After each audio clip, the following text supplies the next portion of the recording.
I think we'll get started. If you can find a seat, there's food in the back. Let me welcome everyone on behalf of the Annenberg School for Communication. My name is Paul van Zyl. I'm the Associate Dean for Planning and Strategic Initiatives here. I'm also proud to be a member of the Pacific Council on International Policy, and I'm absolutely delighted that we could co-host, I think this is the first public, semi-public event between the Pacific Council and one of the committees of the Annenberg School.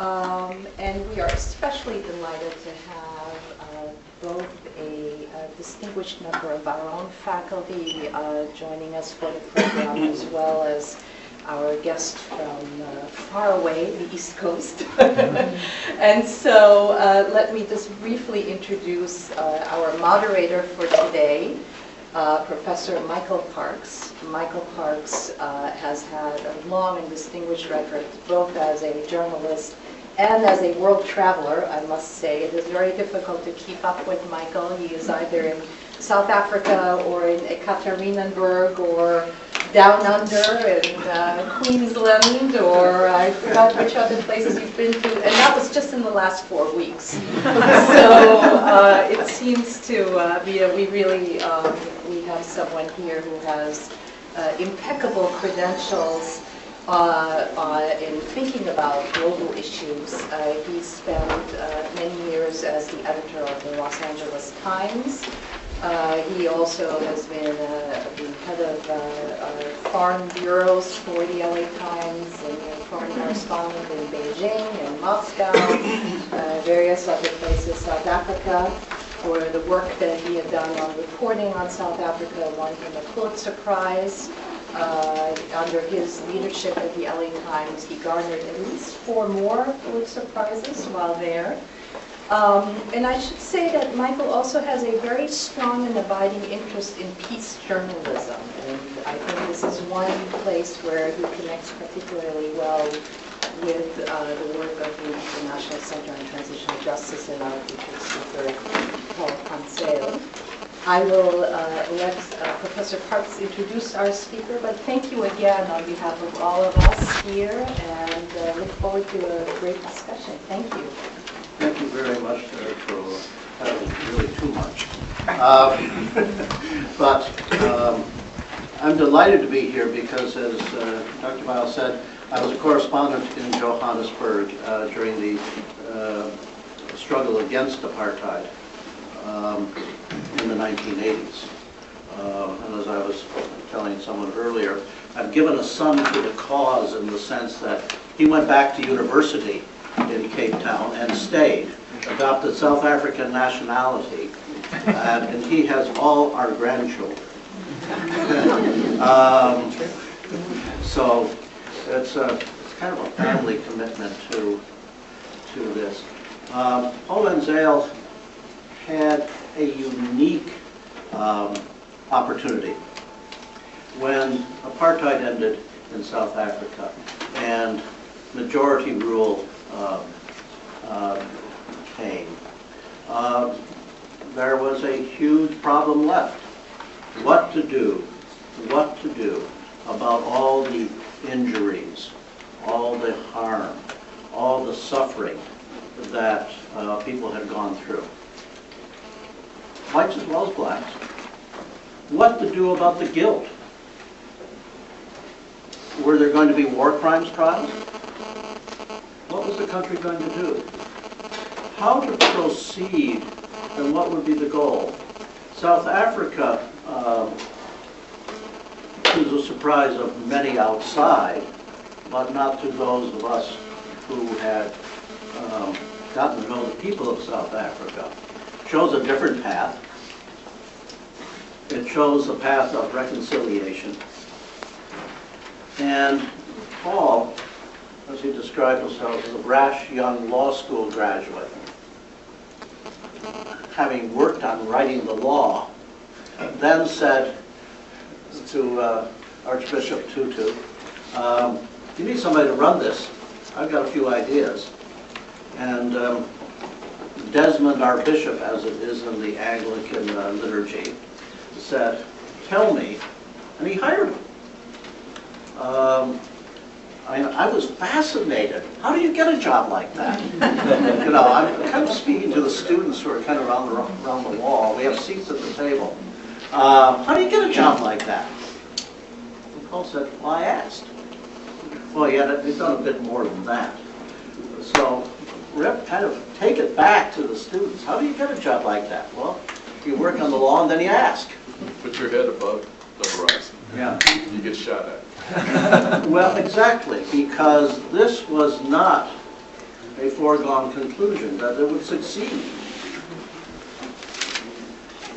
Anger was palpable, and for a lot of reasons. But I'm going to let Paul talk to that. The question has been, is South Africa's experience a lesson for others? Is it, as we say at the university, replicable? Would others do it? How would it work? And that's what he's going to talk about too. There have been some efforts at it. I don't think any as successful as South Africa's, but Paul is the expert on that.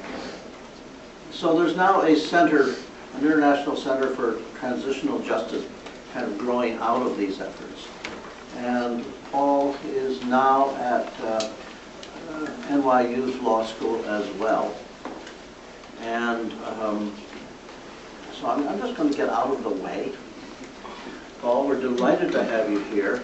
It's great to have, as we used to say, someone from home. When the ANC was in exile, I'd go out of the country and they say, "Oh, you're from home." And so we have somebody from home. Thank you very, very much. I think I might stand because, well, thank you very, very much for the introduction. And it is really nice to be introduced by someone who speaks with such familiarity and fondness about the country of my birth. And I'm very, very happy to be here. I teach both a fall and a spring semester course on transitional justice, so I could do this in 26 hours, but I'll try and condense this into something that's a little bit more palatable. So one of the, I think, fallacies when nations stand at the cusp of moving from war to peace or from authoritarianism to democracy is that leaders sit down and say, should we deal with the past? And should we go back and revisit this very traumatic period that we're just emerging from? And I'd like to suggest that that's a fallacy, that you never really have a choice. It's not, should I deal with the past or shouldn't I deal with the past? It really is, should I develop a set of proactive, strategic, and intelligent policies to deal with the past? Or should I try in vain to ignore the past, only to have the past confront me months or years later, invariably on terms of its own choosing in ways that are far less predictable and often more destructive? So transitional justice is the study of how societies deal with the legacy of massive atrocity. And it's predicated on the idea that you don't really have a choice. You either deal with the past or the past deals with you. And I've come to believe, based on my work in now 30 countries around the world, that you are invariably better off if you choose to deal with the past as opposed to letting the past deal with you. And indeed, there's actually a growing body of empirical evidence which suggests this is the case as well. As you know, in civil wars that have come to an end, in more than 50% of the instances, the conflicts resume within the next 5 years. And one of the principal, although not the only, but one of the principal causes that I think some of the biggest studies have now revealed is this idea of war-induced grievances. Victims and victim communities experience terrible suffering during either authoritarian rule or conflict. And if you then settle the deal, lay down arms, elites get into pacts and decide that it's all in their best interest not to continue this conflict, and you don't deal with the war-induced grievances that victims and victim communities experience, you are sowing the seeds of future conflict. Those communities are angry.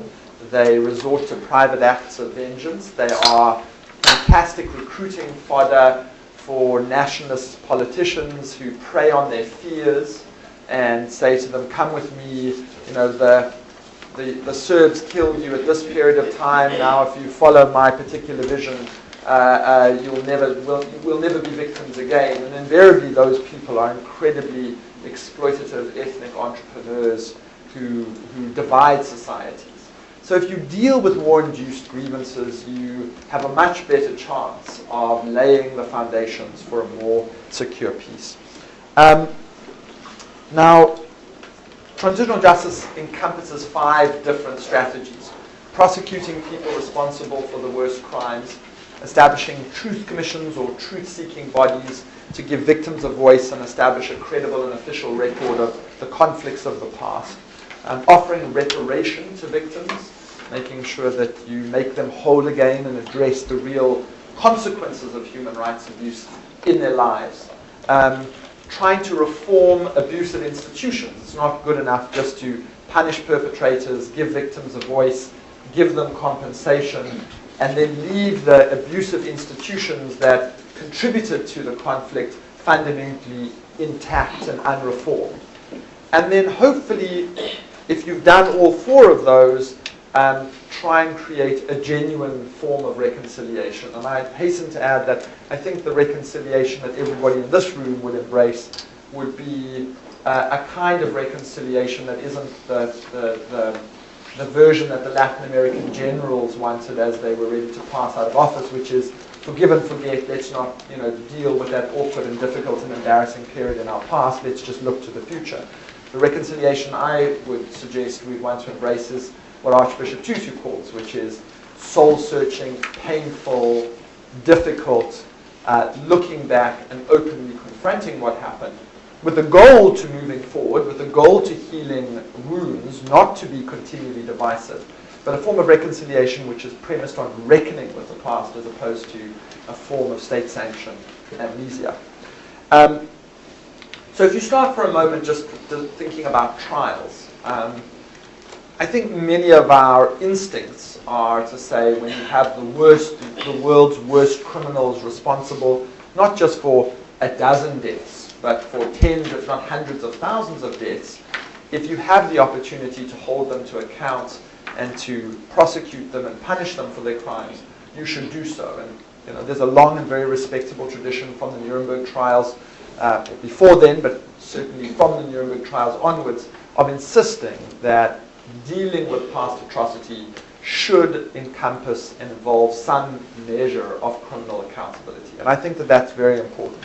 And I say that as a person who came from a country and was part of engineering a process that moved a little bit away from criminal trials. And I'll come back and say why I think those trials are important.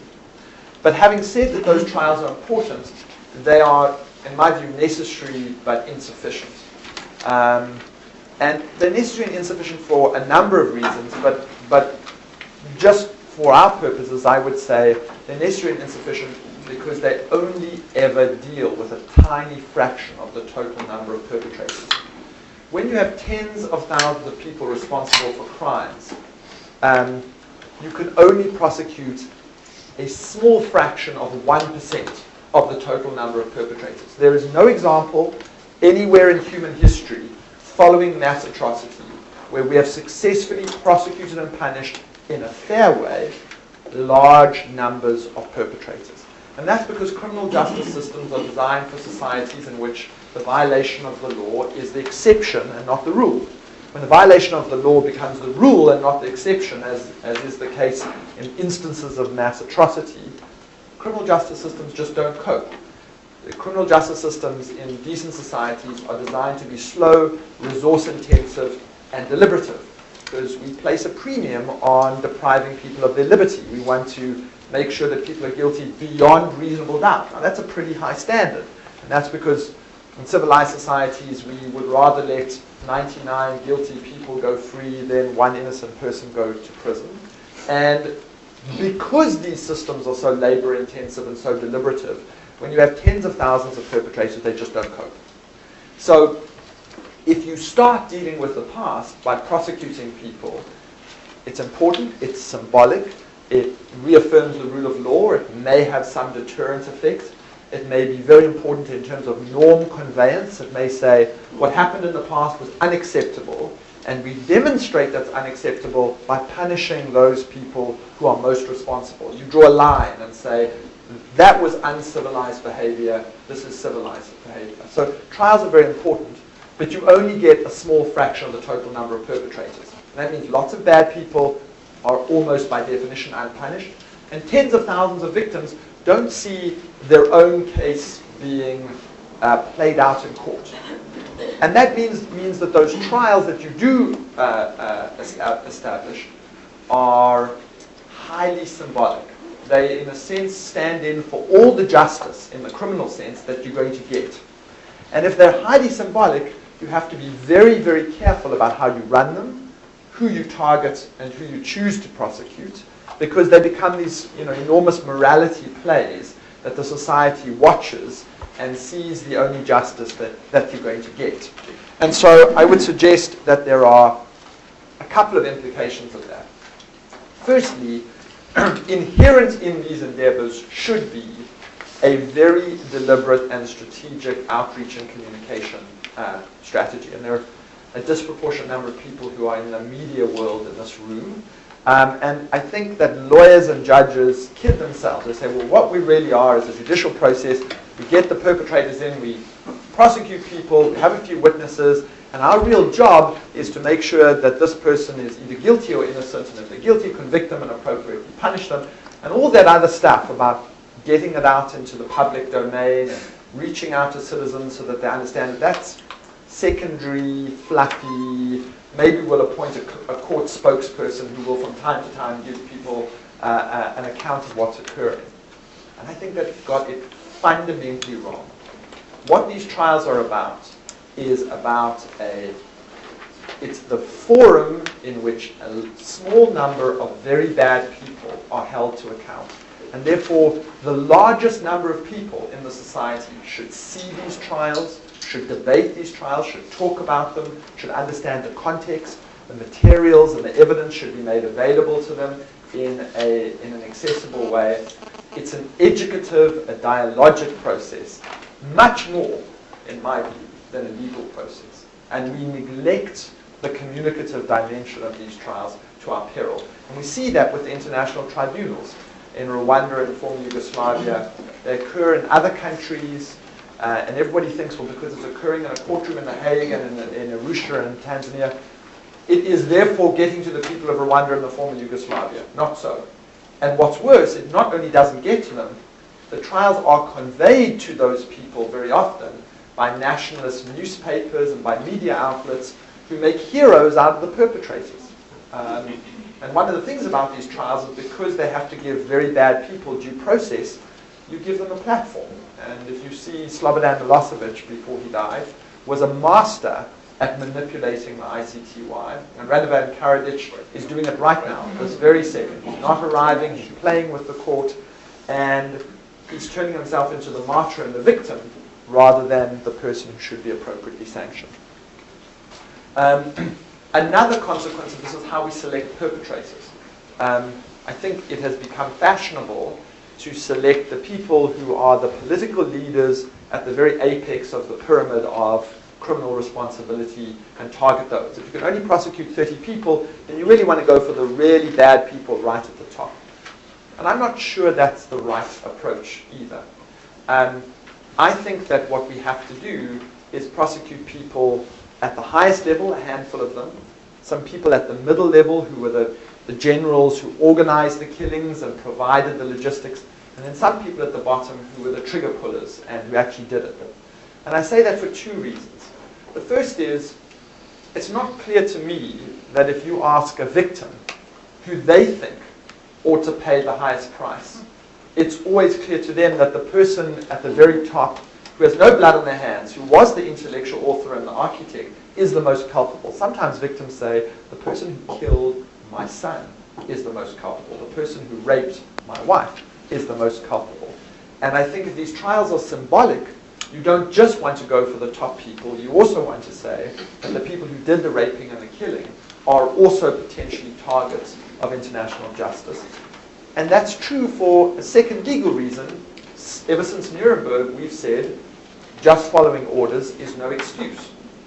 And if we only prosecute the people at the very top, then the people who just followed orders and did the killing at the very bottom, if they systematically escape international justice, then we kind of invert Nuremberg.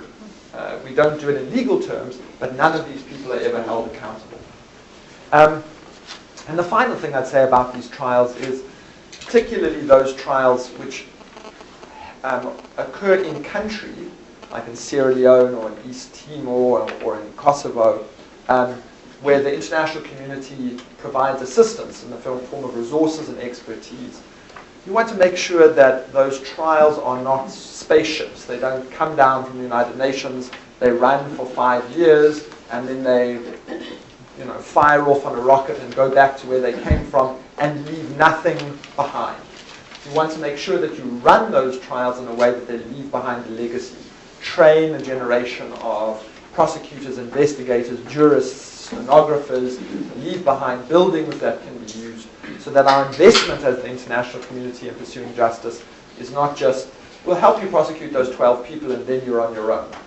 It wants to be, we will prosecute those 12 people, and in so doing, we will also help strengthen your domestic capacity to prosecute people going forward, so that you are left stronger to handle this without our assistance, because we're not going to be around forever. So that's a little bit about trials. Truth commissions. Tom Nagel, who's a sort of philosopher come lawyer who's at NYU, about a decade ago stumbled onto the really wonderful distinction between knowledge and acknowledgement. And I think truth commissions really help us move from knowledge to acknowledgement. Knowledge is, well, this is what happened, right? So if you take the torture debate in the United States, we now know that people acting at the behest of the United States tortured people in Guantanamo and in a range of other places, not all of which we know, around the world. We know it. Nobody can sensibly deny that those acts of torture occurred. It's quite different to acknowledge that that was indeed wrongful. And there is a raging debate in this country right now about whether that knowledge that we have has translated into an acknowledgement that it was wrongful. And the acknowledgement that something is wrongful is a necessary precursor to ensuring it never occurs again. Because if you just know it happens, but I'll do it again next time, then your society hasn't fundamentally transformed itself. Truth commissions, by giving victims a voice, help societies understand what was concealed, but also the crimes that occurred in people's name, and revealing the horror of human rights abuse, and then saying, it happened, we know it happened, but we also acknowledge it was wrong and commit to ensure that it never happens again. And that happened in South Africa. I think that many white South Africans, before the Truth Commission, saw apartheid as a sort of benign social experiment. It was separate but equal. Everybody, went on their own different path. And at some point, the costs began to outweigh the benefits. You couldn't play rugby overseas. Rock stars couldn't come to your country. It was embarrassing when you traveled. You had to say you were Australian. And there were sanctions, so people couldn't really invest in quite the same way. And there was a small question of 80% of the country's population being angry at you all the time and gathering in growing numbers on the streets. And so white leaders then, in their wisdom, decided to abandon this policy because it didn't really work as well, and try a different strategy, and that strategy was democracy, and it turned out that that worked relatively well. And I think that if that narrative had continued, it would have made it very difficult for our country to sustain itself on the long run, because you would have had these just two radically different worlds seeking to coexist.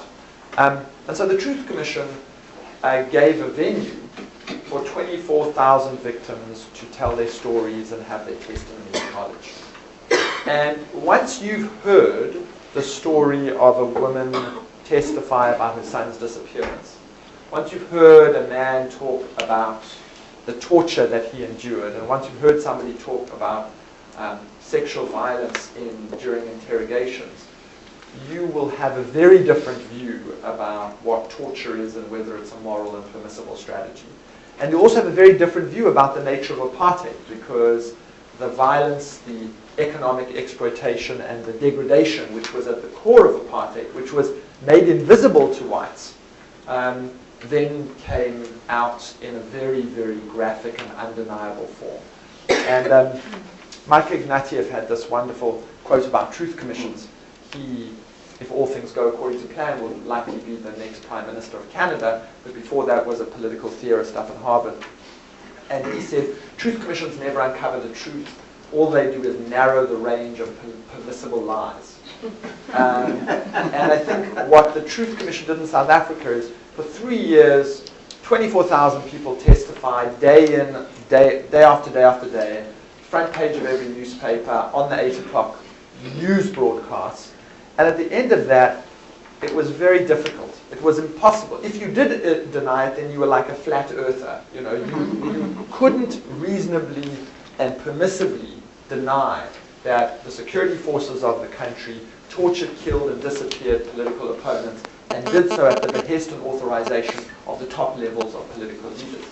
And once you start acknowledging that, then you realize, we voted for those people for most of our adult lifetime.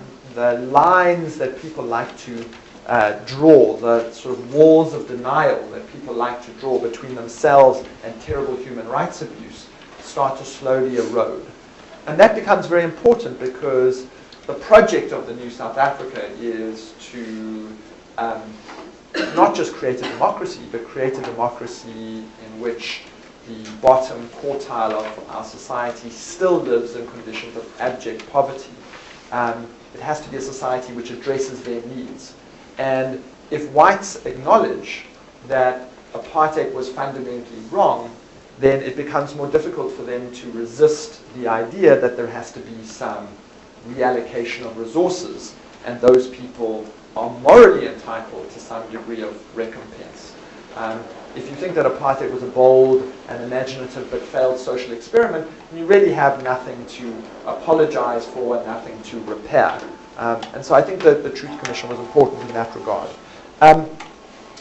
So a quirk about the Truth Commission is that the Truth Commission was born in a context where Nelson Mandela agreed, as a precondition to allowing the transition from apartheid to democracy, to an amnesty for gross violations of human rights. And I think he wisely calculated that if the security forces, the white security forces, were not given an assurance that they would not be prosecuted, then they would sabotage the transition and potentially overthrow South Africa's first democratic government. So he agreed to an amnesty, but he did two things that I think were, he's done many genius things, but these two in the work of the Truth Commission were particularly insightful. He said to the security forces, only the new democratic government can grant you amnesty. You can't grant yourself amnesty. So we'll make a promise, a constitutionally enforceable promise, when we take office to give you an amnesty, but only we can forgive you for the crimes that you've committed.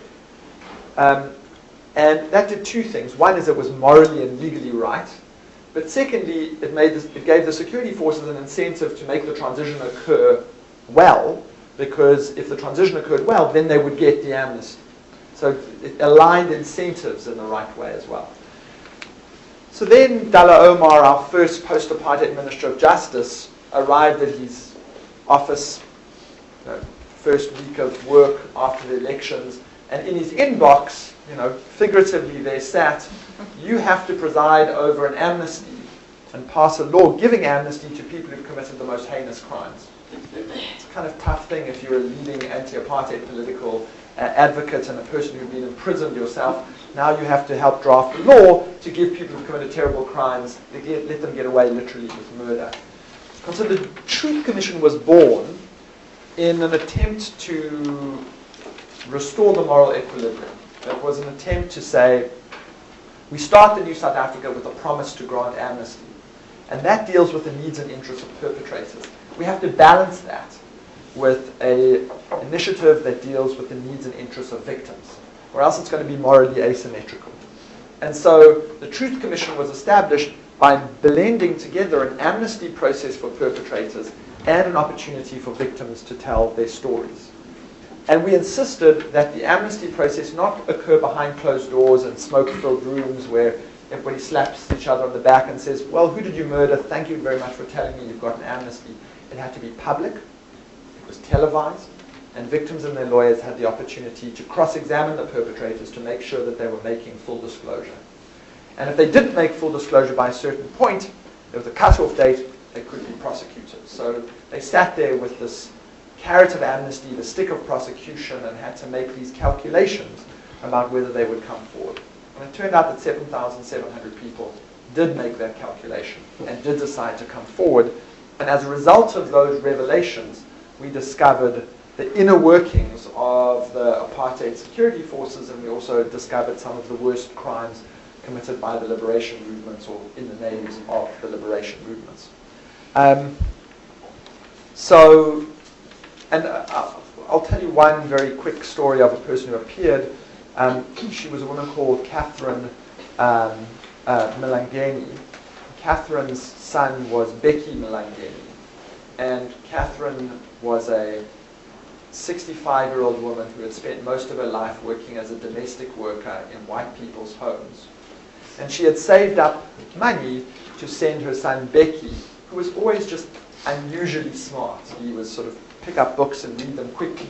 You can imagine growing up in a township, apartheid education. She had this little boy who was just kind of brilliant. And so she worked every day for very low wages, cleaning white people's bathrooms and saving up money to send Becky to school, getting him books, encouraging him to be diligent and to learn. Becky went to university, he went to law school, and Becky then joined a law firm, Cheadle, Thompson & Hayson, which was really the premier anti-apartheid law firm at the time, and really did really fantastic work. And one day, Becky got in his inbox at the law firm a parcel, and the parcel said, from Becky Mlangeni to Dirk Coetzee. And Dirk Coetzee was a hit squad member who had come out and spilt the beans in South Africa, had fled into the protection of the ANC and was in Lusaka, and was being protected by the ANC. In his inbox was a parcel sent from him to Dirk Coetzee, returned to sender to Becky. The puzzling thing to Becky was he never sent the parcel. So he thought, well, that's interesting, put it in his briefcase and took it home. And he got home and greeted his mum. He still lived in their little modest home in Soweto. He built a little office in the garage where he would go after they'd had a family dinner and do some work. And he said, well, would you mind, just before we sit down for dinner, I have this rather intriguing parcel, so I'll just go to the office and open it up, and then I'll come and have dinner. So Becky went into the office, opened up the parcel, and in it was a Walkman, and in it was a note saying, Dear Dirk, here's a really important set of conversations that I recorded for you. Won't you listen to the tape and tell me what you think? Best, Becky. I didn't write that note. It's really odd. So he took the Walkman, put it on his head, pressed play, and plastic explosives that were in the ears blew off his head. And Catherine Langeni and Becky's wife were in the next door room cooking up the dinner and heard this enormous bang, and rushed through and discovered the most ghoulish scene that you can ever imagine, that you would never want to encounter as a human being, let alone a mother and a wife. So Catherine came to tell us that story, and she told the whole story, told the horror of it, told that those images will never leave her, but also said, Becky also provided me with a pension. Becky was my pension. I worked in white people's homes cleaning their bathrooms, and I saw my son go to law school and achieve these remarkable things, And now not only have I lost a son, but I also am going to slip into poverty because of the little stipend he gave me as a successful lawyer every month. And the two things that flow from that are firstly that you can't properly deal with the past without thinking about the reparation that is owed to Becky's mother and his wife. And you also can't go on until you find out what the heck happened to Becky and how this happened. And through the course of the amnesty proceedings, it was revealed that a police hit squad had concocted this plan to kill Dirk Coetzee, their former head of the hit squad, and they thought this was a particularly ingenious way to do it, was to send a parcel to him from his lawyer, he would receive it, and it would then kill him, and the revelations would stop. Except when Dirk Coetzee went to the post office to pick up the parcel, he said, "I'm a hit squad leader. I never, ever accept parcels that I don't know where they're coming from. And Becky never told me he was sending this parcel, so return it to sender." And then Dirk Coetzee neglected to tell Becky about this, and so it landed up killing Becky. Now that's one of, just thousands of unresolved crimes that through the Truth Commission we began to uncover. Then we designed a reparation policy, and I'll speak about that in a moment, but also started to look at the question of institutional reform. And this may be interesting to you. The way we arranged our hearings was not just to focus on victims and perpetrators, but also to look at institutions. And so we held a series of hearings on the media. And under apartheid, the government very closely controlled television because it discovered that this was a wonderful propaganda tool. And so every night on the 8 o'clock news, you would get these from his master's voice broadcasts from the national broadcaster, which would really be straight from either the government or from the security police. And after a hit squad had killed a bunch of prominent leaders, the opening article on the 8 o'clock news would be, "A bunch of blacks were killed in yet another case of tribal faction fighting today." And the Minister of Race Relations has expressed great concern and hopes that people won't continue to kill each other based on their ethnic identities. Meanwhile, everybody knew that it was hit squads within the security forces killing leaders.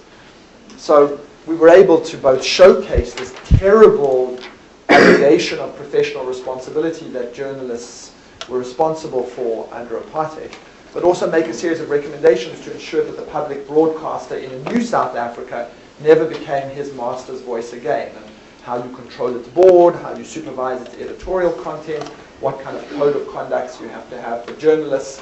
And I must say, candidly, this is a struggle that, as of today in South Africa, is unresolved. The question of political control of the public broadcaster is a demon that we have not entirely banished from our national consciousness. But what's interesting is today, when there's an argument about too much ANC, for example, control over the public broadcaster, people go back to the Truth Commission hearings and say, remember what happened in the bad old days? Remember the role of journalists who forgot that they were journalists and just took orders from their political masters? That's a moral lesson that we have to learn and we have to be very cautious of. How are we doing on time? We want to leave some time for questions. All right, well, I'll be 2 minutes. So one quick thing on well, maybe I'll just do a pivot to, and I can talk about reparation in greater detail, maybe through question and answer, to talk a little bit about transitional justice globally, because although South Africa was the most prominent Truth Commission, it was preceded by really important Truth Commissions in Argentina and in Chile, and succeeded by really interesting endeavors in Morocco and in Ghana and Sierra Leone and in Peru and in East Timor. So there's now a global experience of these different efforts to deal with the past. And part of what the International Center for Transitional Justice do, an organization I co-founded, is to try and study those global experiences and not to preach, not to go to people and say, thou shalt do this or that, but to make these comparative lessons available to people as they're struggling at a moment of transition to decide what they want to do. And to try and say, these are the successes and failures these are the things that you can do more intelligently to try and more responsibly and effectively deal with the legacy of abuse. And in our work, one of the interesting challenges has been Horacio Verbitsky, one of the most brave and intelligent Argentine journalists, once said to me, Paul, I don't think this transitional justice thing is ever going to be credible until you stop dealing with formerly powerful but now deposed leaders of weak nations. When you start dealing with powerful leaders in powerful nations, then transitional justice will be truly even-handed. And it will be credible in the eyes of everybody in the world. Which brings me to the United States.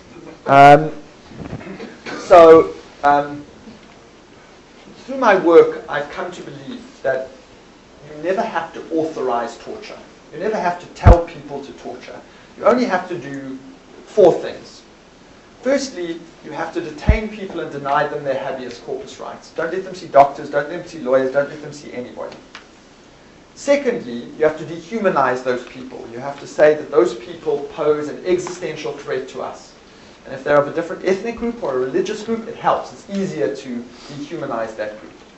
Thirdly, you have to tell interrogators, these people have very, very valuable information, and I want you to get it from them, and I want you to get it fast.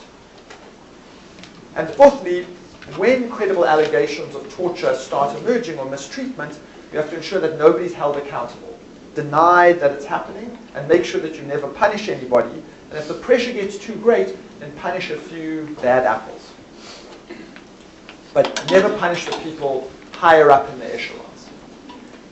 Now, those 4 factors have been, they're evident in dozens of authoritarian and repressive regimes around the world. And unsurprisingly, in those regimes, torture is rampant.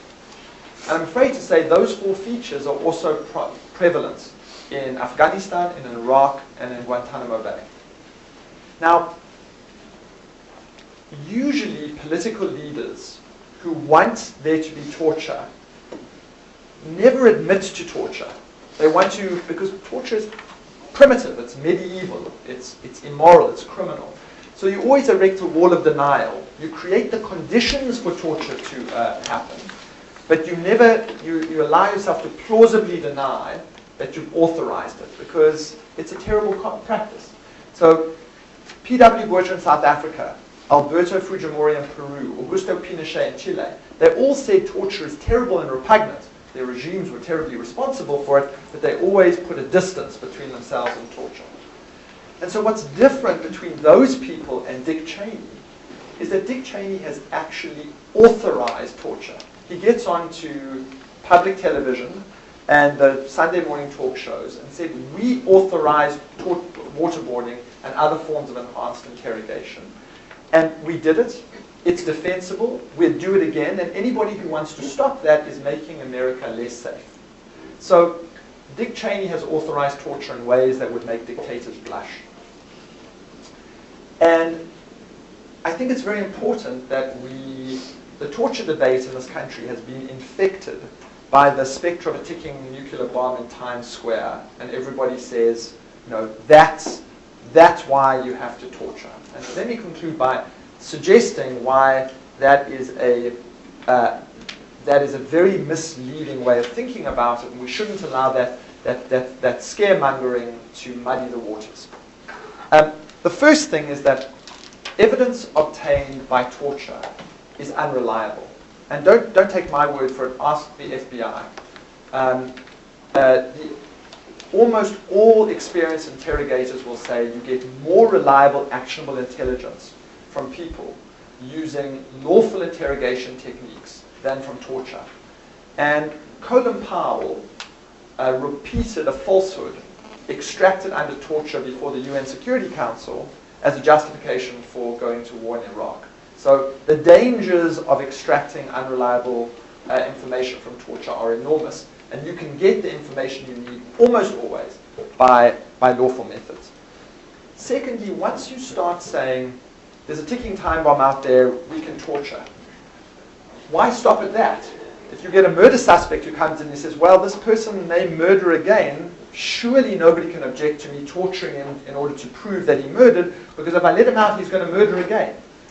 Why not do that with rapists? Why not do that with arsonists? Why not do that with pedophiles? So once you let the genie of torture out of the bottle, it begins to infect your law enforcement community and your criminal justice system, and soon torture becomes rampant. And I think that that's a serious threat. Torture is also a very lazy form of law enforcement. The best examples of defeating terrorism around the world are done by policemen and intelligent operatives who do the old tried and tested methods. They infiltrate, they put human assets, they follow the money, they intercept communications. And in Peru and in Northern Ireland and in Colombia and in Indonesia, very powerful and virulent terrorist movements have been defeated by people using tried and tested police methods.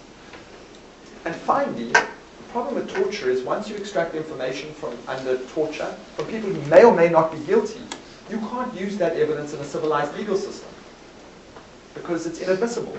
So if you think about Guantanamo right now, one of the problems the Obama administration is having in closing down Guantanamo is that it doesn't know what to do with people who may in fact be guilty, but the only evidence they have against them is evidence obtained by torture. And so you either have to let guilty people go, or you have to lower your standards and say, we're a nation which accepts convicting people based on coerced interrogations, which is a polite way of saying torture. So for all of those reasons, I would suggest that it's not just immoral and criminal and wrong. It's also, it doesn't make the nation fundamentally safer. And I also think that you want to reject torture for reasons of enlightened self-interest. Because I think once you open the Pandora's box of torture, the brutality and the state-sanctioned violence that follows is seldom confined to your enemies alone. And it begins to seep into your system and to your society and to your ethos. And it's okay to say, well, they're a bunch of Muslim extremists and we can torture them. It doesn't stop there. Those lines erode. And that poses a fundamental civilizational threat to your country as well. So, Okay.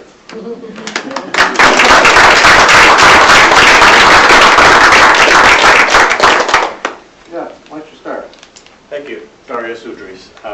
How do you prevent the kind of prosecutions that you alluded to of mid-rank and low-rank perpetrators from sabotaging a transition? You provided the example of South Africa.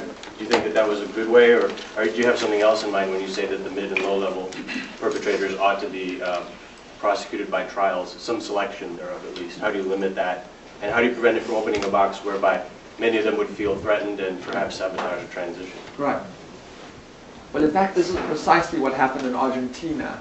The government said they would begin to prosecute and then passed two laws, the full stop law and the due obedience law, because they began to see that the military was being rested.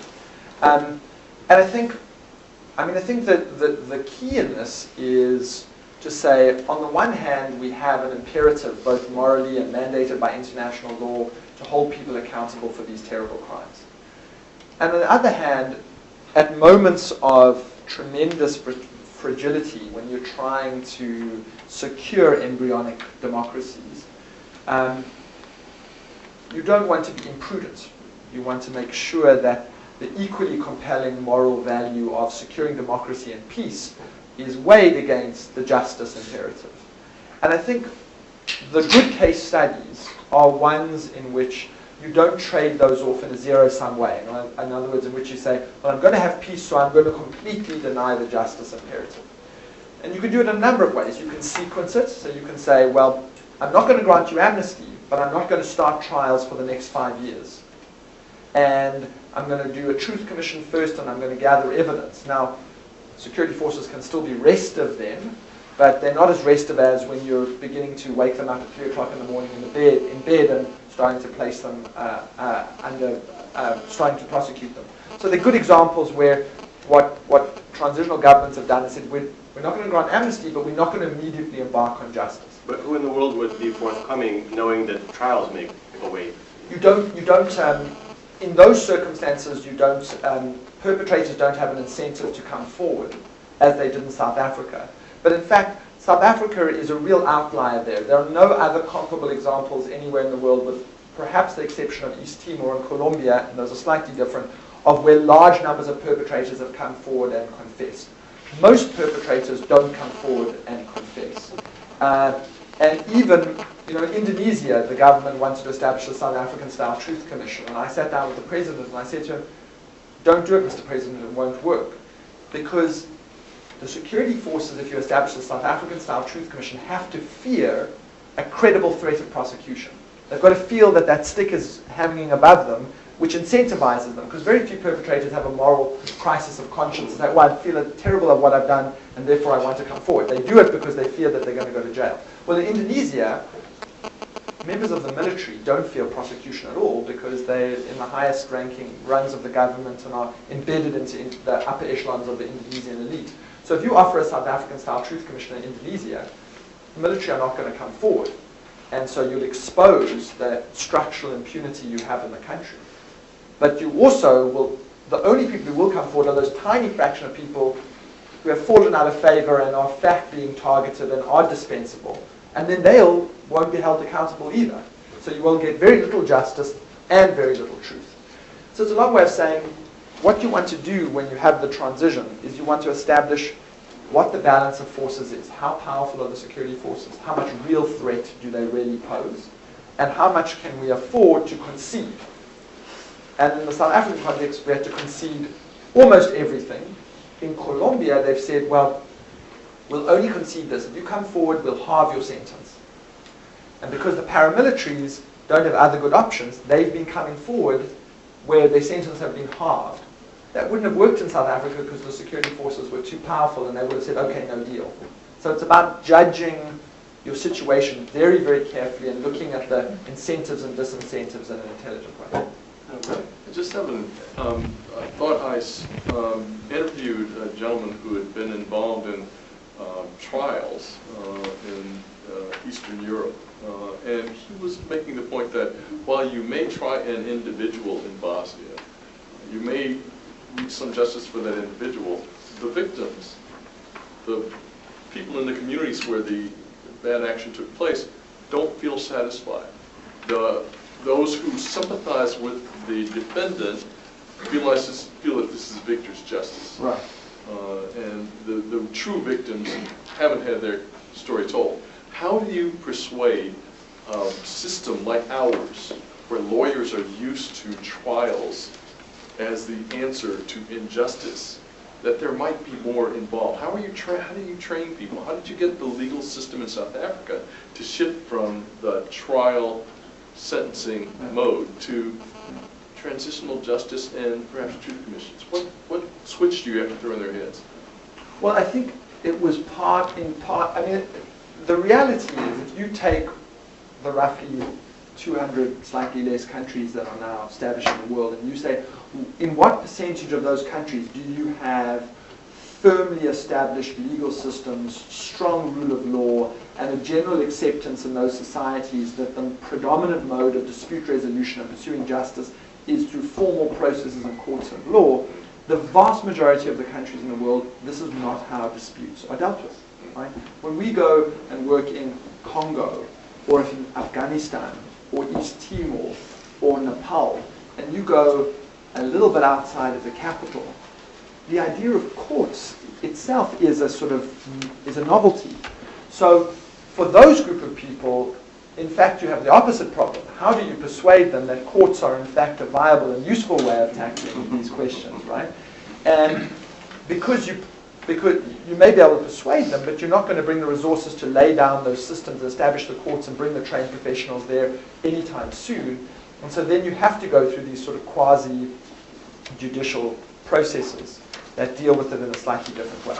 So in East Timor, I went there, sat down after the terrible violence that occurred in 1999, and started interviewing people. And I interviewed a young man who had been responsible for burning down houses in East Timor.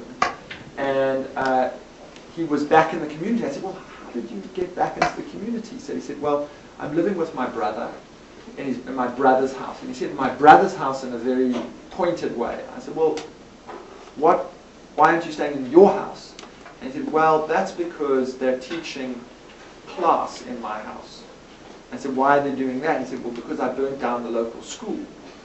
And they said, well, how's this going to work out? I said, well, on the weekends I'm helping to rebuild the school.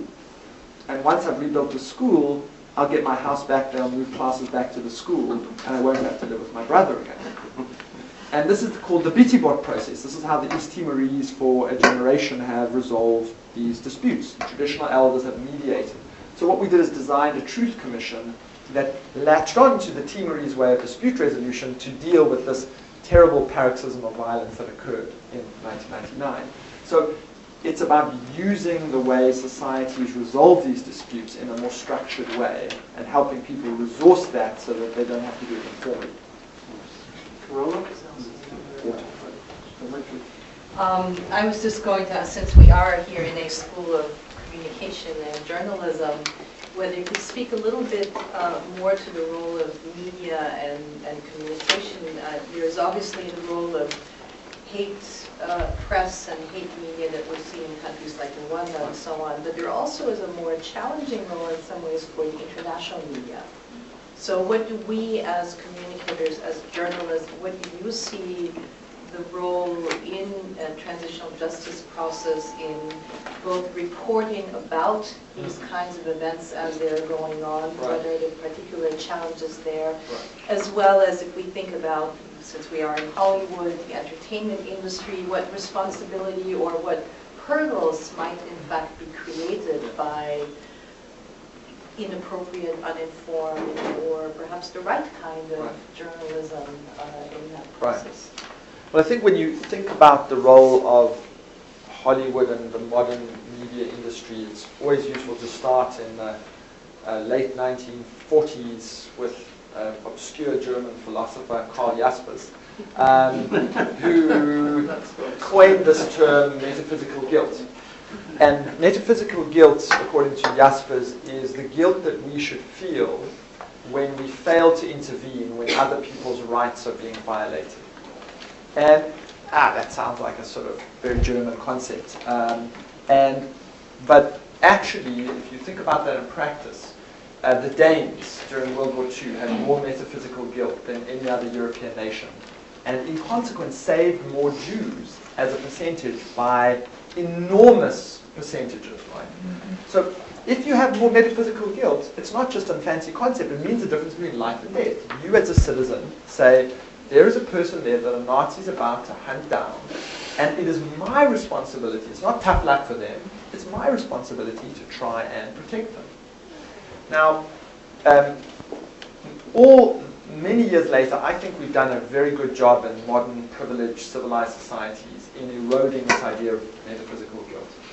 We have a good sense of political guilt or criminal guilt, but if you ask, most teenagers today, what's your understanding of guilt? It may be, I broke my diet, or, I had a second home and I feel terrible about it.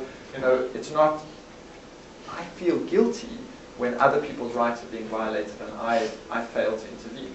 So that then, I think, at least for me, helps us think about what the role of the media is. People can't feel guilty about things they don't know about.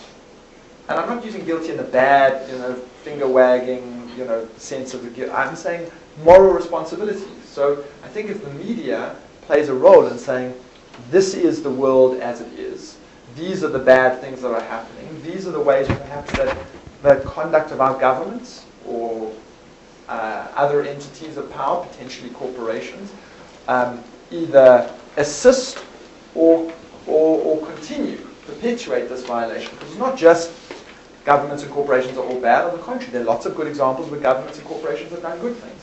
But you can't generate that sense of civic responsibility unless you have that conversation. And I think that there's just been a terrible erosion of that, and we have to find a way of putting it back. Okay, we're getting toward our closing time. Yeah, probably take two more.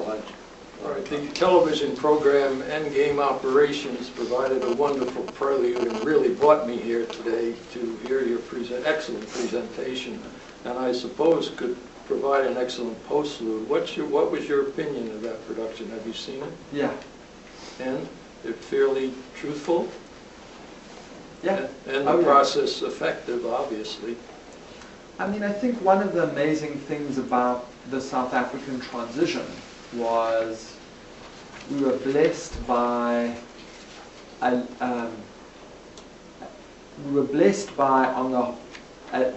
brand of revolutionary and liberation movement that you would be very lucky to have in a society, because they were extraordinarily urbane and sophisticated and worldly. They'd seen the world. They'd seen how revolutions had been fought and lost.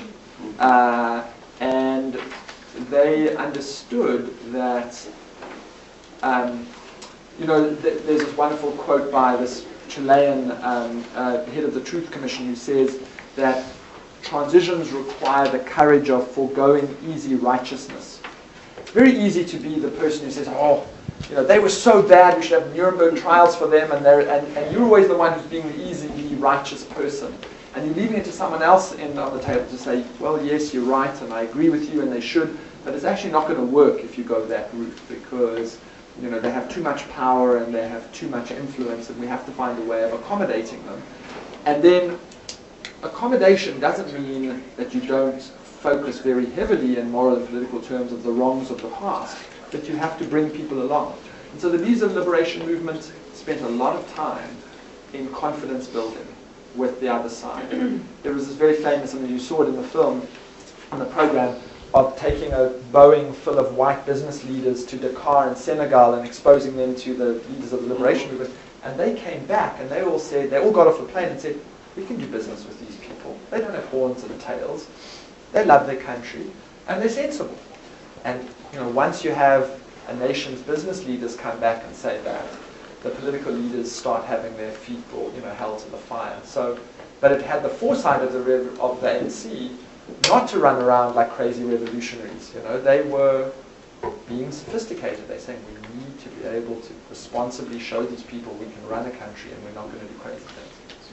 Okay. It's still available, by the way, for the students on kct.org.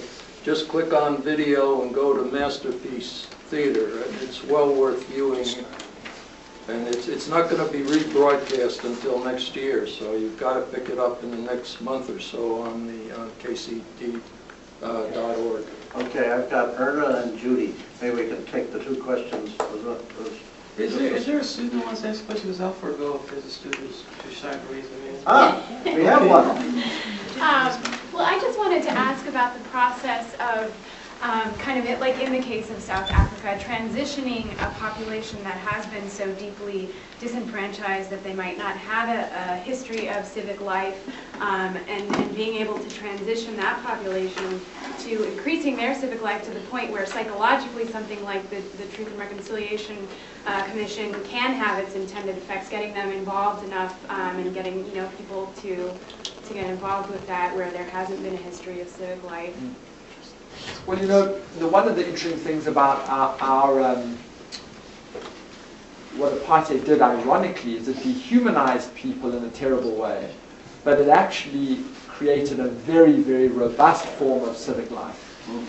So, during the heyday of in the 1980s, during the heyday of the struggle, you had the townships organized with block committees and street committees, and there were more trade unions than you can imagine, and there were more women's groups and youth groups, and there was an alphabet soup of NGOs and organizations. So one of the things that gave all of us great hope was that you had this plethora of organized individuals who, because of state failure, had organized their own civic life, and that was a huge asset. And the country that I'm most worried by in the rest of our work is when you arrive and you say, bring me the NGO leaders, and two embattled people arrive with a constituency of 7.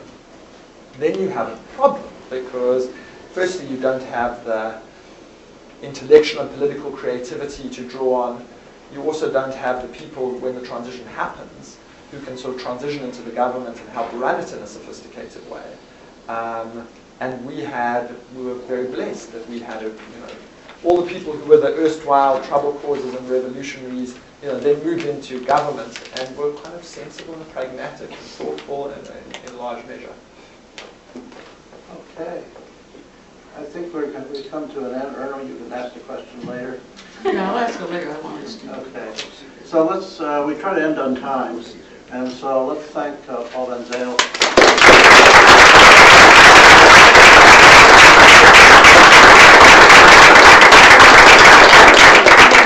So this has been fascinating. Thank you very much. I would also like to thank our co-hosts, the Pacific Council on International Policy, and its representatives that are all standing around and providing our food and a wonderful gathering. Thank you. Oh,